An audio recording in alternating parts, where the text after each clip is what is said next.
e reverendíssimo senhor Dom Júlio Endiacamini, igualmente, excelentíssimo Dom Eduardo Benes de Sales Rodrigues, arcebispo emérito de Sorocaba, Dom José Maria Maimone, bispo emérito de Moarama, que em 24 de janeiro de 1988, na cidade de Candé, arquidiocese de Londrina, no estado do Paraná, conferia o sacramento da ordem no grau de presbíteros ao jovem seminarista, ao jovem diácono palutino Júlio Endi Acamini, hoje empossado arcebispo metropolitano de Sorocaba.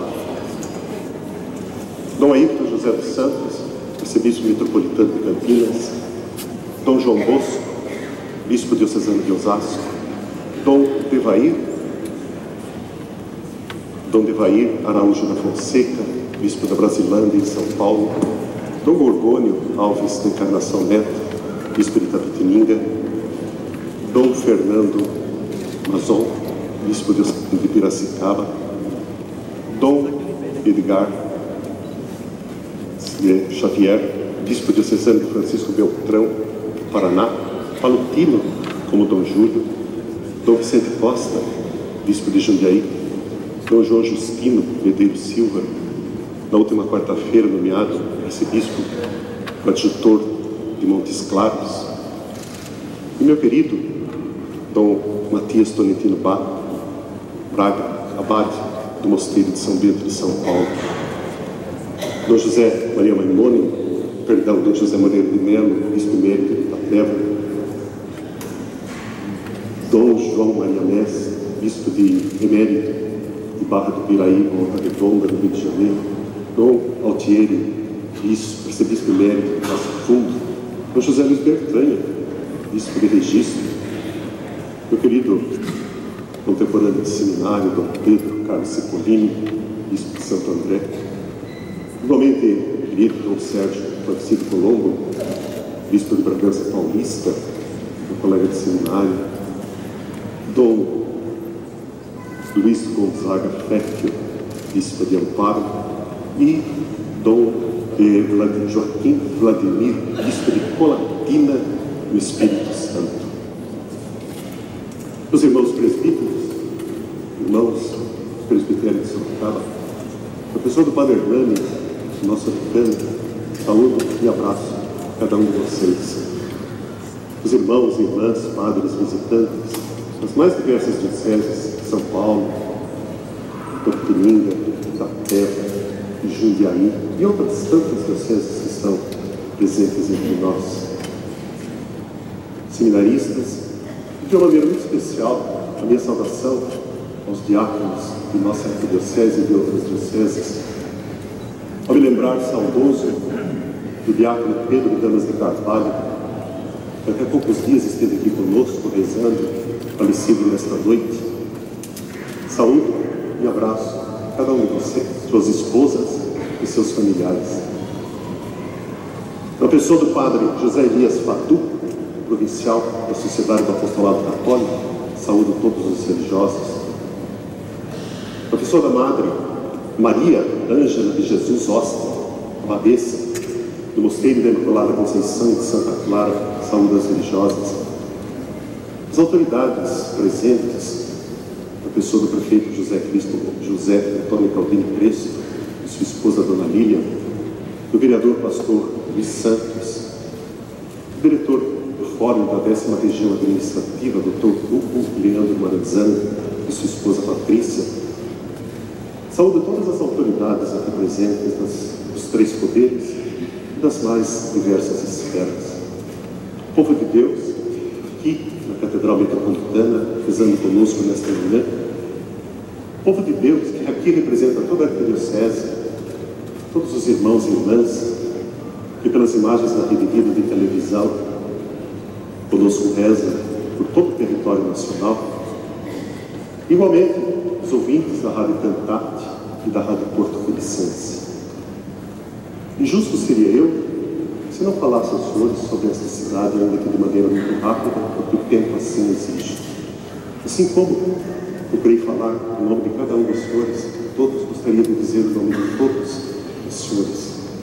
É impossível No século XVI, ansiosos em expandir os limites da coroa portuguesa, privava, incentivava, exigia que avançassem pelo território fora, ainda que não lhe pertencesse. E foi assim que em 1654, portanto, há 363 anos, aqui chegava um grupo de bandeirantes com seus familiares, chefiados por Baltazar Fernandes. Fundaram um povoado dedicado à Virgem da Ponta. Anos depois, trouxeram monges beneditinos para educar, formar os nativos. Mosteiro que até hoje funciona na nossa cidade. E na pessoa de seu monge, Dom Rodolfo, faço a memória de todos eles.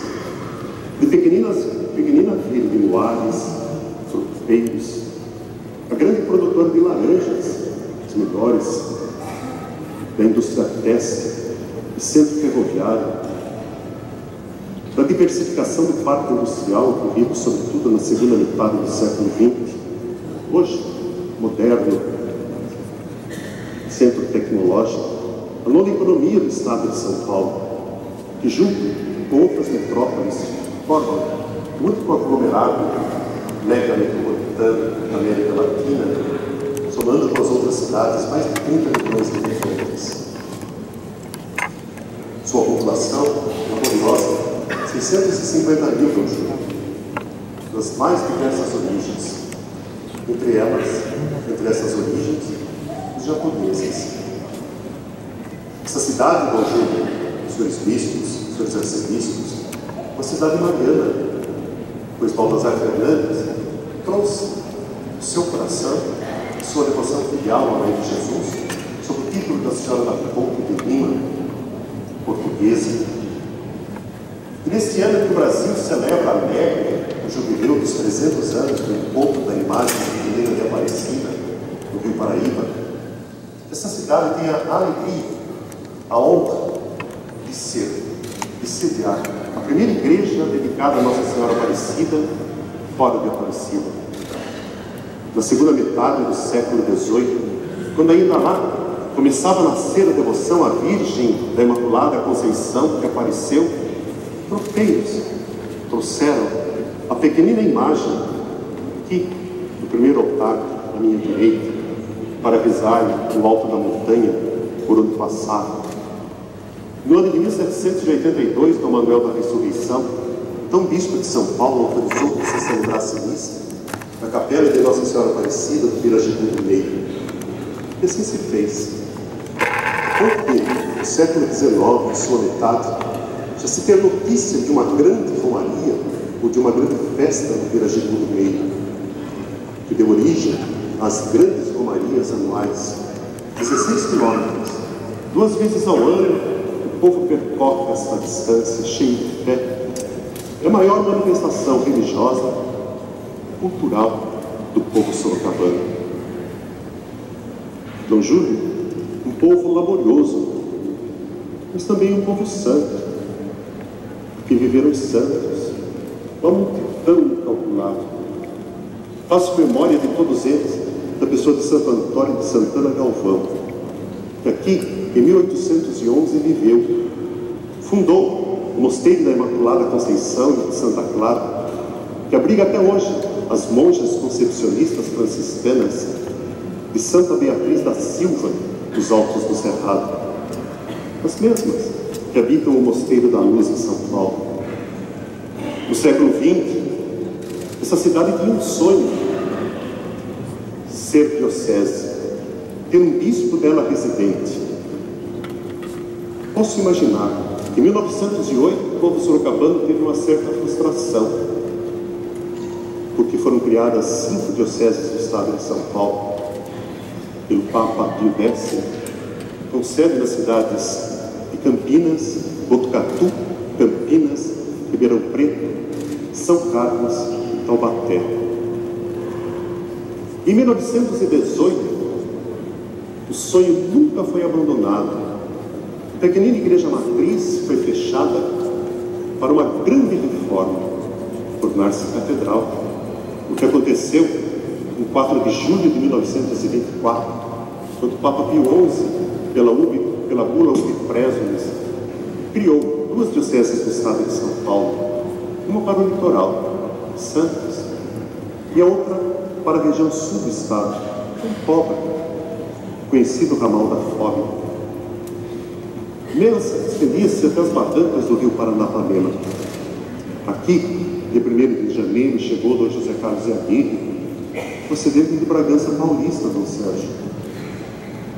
E aqui permaneceu até a posse, até a sua morte em 8 de janeiro de 73, quando seu coadjutor, com direito à sucessão e administrador apostólico, Dom José Melhado Campos, tornou-se o 2º bispo diocesano, que em 20 de janeiro de 1980 recebeu Dom José Lamberto, no Ginásio Municipal dos Corpos, para ser seu bispo coadjutor e administrador apostólico. Por sucessão, por sua renúncia, tornou-se o 3º bispo diocesano em 20 de maio de 1981. Dom Júlio, 2017, é um ano muito importante para nós. Jubileu de prata, de criação e de instalação da Arquidiocese de Sorocaba. Seu primeiro bispo, o que aconteceu em 29 de abril de 1992, pela bula Brasiliensis Fidelis de São João Paulo II. Dom José Lamberto, então terceiro bispo, tornou-se o primeiro arcebispo. Em 3 de julho de 2005, recebeu Dom Eduardo Benes de Sales Rodrigues para ser seu sucessor, e que hoje em festa, com o coração agradecido, recebe seu sucessor na sua pessoa para ser o terceiro arcebispo metropolitano. Daqui a pouco vamos ver o capítulo 2 do Evangelho de São João. Bodas de Caná, festa, união, aliança. Por isso, posso lembrar que nossa igreja é uma Caná celestial, porque aqui nós sempre ouvimos: façam tudo o que ele disser. Foi lá em Caná que a mãe de Jesus deu seu testamento e seu mandamento: façam tudo o que ele disser. Porque esta igreja tem mãe, a Senhora da Corte. Porque esta igreja tem filho na mesa santa do altar. Ela é Caná celestial. E hoje, ela é também uma Caná terrena. Temos mãe, Dona Rosa. Temos filho, Dom Júlio. E nesses dias, desde 28 de dezembro, Dom Júlio, nós rezamos muito pela nossa união, pela comunhão do pastor com seu rebanho, que este tem obediência e docilidade para a comunhão. E durante todo este tempo, ouso dizer que pedimos 3 coisas para o Senhor: um coração de menino. Desejamos que o Senhor sempre tenha um coração de menino, alegre, esperançoso, que nunca se entristeça apesar dos desafios, dos escândalos, das tristezas, porventura possam cruzar o seu caminho, mas o seu coração seja sempre de menino. Pedimos uma segunda coisa: que o Senhor tenha lábios do Pai, que seus lábios sejam sempre cheios de sabedoria, de paciência, de compreensão, de muita autoridade, que é diferente de poder, mas de muita autoridade, como a de Jesus, cheia de serviço e admirável, como sua autoridade provocava nas pessoas. Pedimos também, Dom Júlio, me perdoe, que o Senhor tenha sempre um olhar de avô, porque os olhos dos avós são acolhedores, são pacientes, compreensivos, embora indicando sempre o caminho correto. Permito-me lembrar de Cora Coralina: eu preciso ter coração de menino olhos, lábios do pai e olhos do avô. Porque, como Ana nos ensinou, há muros que somente a paciência destrói, e pontes que somente o carinho constrói. Para terminar, porque já falei demais, gostaria de lembrar o capítulo 19 do Evangelho de São João. Calvário, uma cruz, muita dor, sofrimento, Jesus mestre, sem força, cheio de motivos para se revoltar. Ao dizer palavras de consolo, conseguiu ver, ao lado de sua cruz, de sua mãe, um discípulo amado. A ele não hesitou dizer, ainda com dificuldade, é sua mãe, cuide dela. E depois, ou antes, disse a ela, é seu filho, cuide dele. E depois, a ele, é sua mãe, cuide dela. Se nos sentimos hoje aqui, no Calvário também, temos mãe, Dona Rosa. Pedimos que a senhora sempre reze, não só pelo seu filho Dom Júlio, mas por todos nós, que hoje somos também seus filhos. E que queremos sempre fazer que o seu filho, Júlio, aprendeu e aprenderá sempre com o Filho bendito da Virgem Maria, para Nossa Senhora da Ponte. Aprender com o seu coração de menino, com os seus lábios de pai e com o seu olhar de avô. Dom Júlio, nos ensine sempre o que o Senhor aprende com Jesus. E ao abraçar agora sua mãe, com muita emoção, porque nesta igreja passei e chorei muito, eu quero lhe dizer, seja bem-vindo, e que Dona Rosa nunca deixe de rezar por